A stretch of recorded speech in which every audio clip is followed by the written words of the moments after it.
This scene between Katie and Liv, what stands out most is not the encounter they happen to witness on their hike, but the way that moment becomes a symbolic mirror for everything neither girl has been able to articulate about herself. Because the unexpected sight functions less as something voyeuristic and more as a shock to the emotional system, something that suddenly exposes all the quiet tensions they have been carrying around each other, but never naming. Tensions about identity, desire, friendship, fear, and the possibility of wanting more and not knowing how to express it without risking everything. And in this sense, the scene speaks deeply to queer women and LGBTQ+ viewers who remember what it felt like when the world gave them their first small, strange opening into imagining themselves differently, whether through a movie, a book, a friend, or, in some cases, simply an unexpected glimpse of intimacy between two women that made something in their chest flicker with recognition. The sight itself is not the point, but the emotional aftermath is. Because Katie and Liv immediately begin negotiating questions that so many queer women have had to face in adolescence and young adulthood.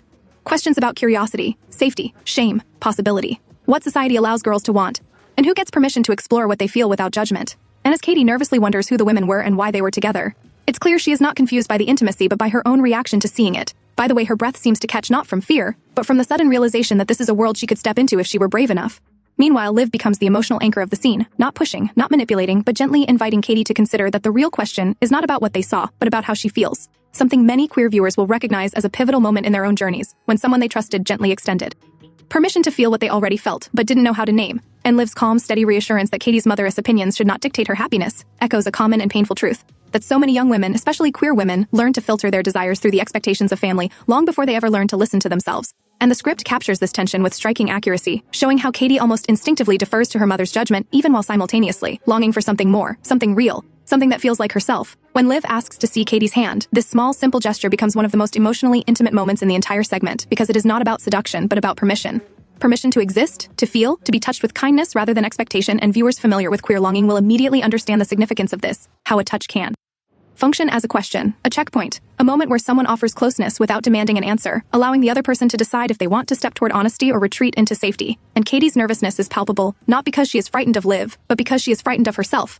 Frightened of what she might admit if she lets this moment be real. The dialogue that follows, Liv asking how it feels when she touches Katie's hand or wrist, reflects the way queer intimacy often begins not with grand declarations but with small tests of safety, checking whether connection is mutual, whether vulnerability will be met with care. And in this sense, the scene beautifully captures the emotional choreography of early queer self-discovery, where every glance, every pause, every tremor in the voice carries meaning, where women learn to read each other in ways that exist outside heterosexual scripts, because there is no predetermined path for them to follow and everything must be improvised with honesty and hope. This improvisation is what makes the moment resonant. Liv's not assuming, not forcing, not taking anything for granted. She is asking, checking, giving space, which is something many queer audiences will immediately identify as the difference between fearful secrecy and safe exploration.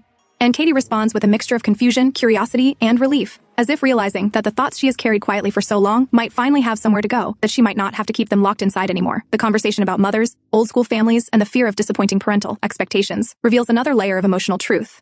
One that cuts across generations of queer experience, because so many women have learned to censor themselves before they ever speak, to imagine their mother's disapproval before they imagine their own desires, and Liv's gentle challenge, why should your mother's opinion define your happiness, becomes a small act of feminist rebellion, pushing Katie to consider that she is not obligated to inherit her mother's fears or prejudices, that she can define her own path even if it diverges from the script she was raised with.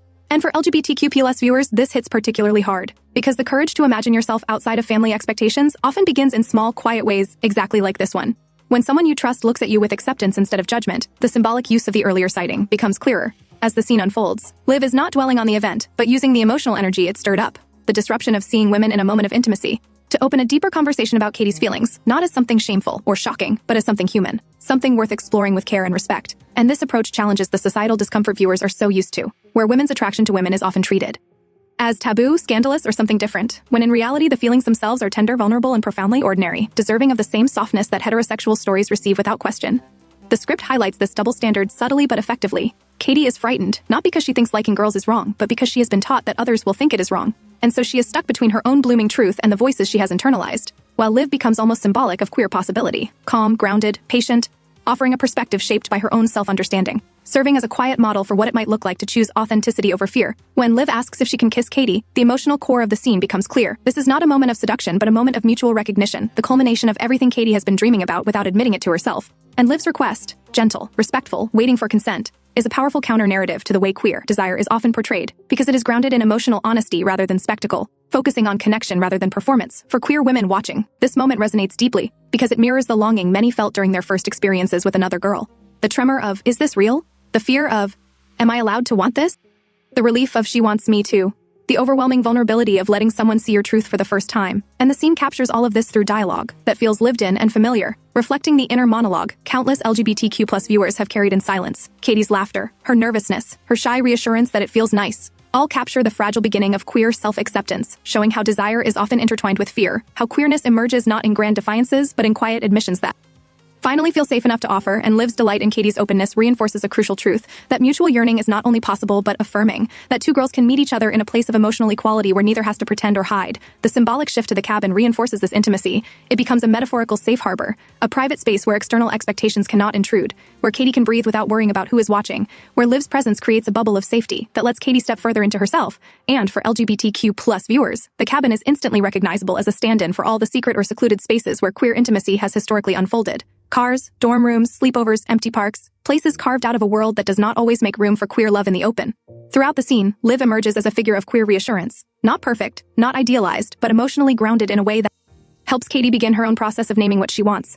And Katie's willingness to follow her, to trust her, even while nervous, reflects the way queer desire often begins, through trust, through small acts of bravery, through an internal shift from I don't know to maybe to yes, I want this. And the script's careful attention to the emotional layers of this shift is what elevates the scene beyond cliché.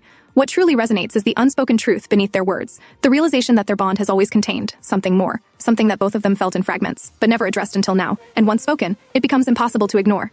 The scene challenges the idea that queer love is somehow inherently more complicated or messy than straight love, by showing how universal these emotions are. Nervousness, curiosity, fear of rejection, the longing to be understood, the desire to step forward even when unsure.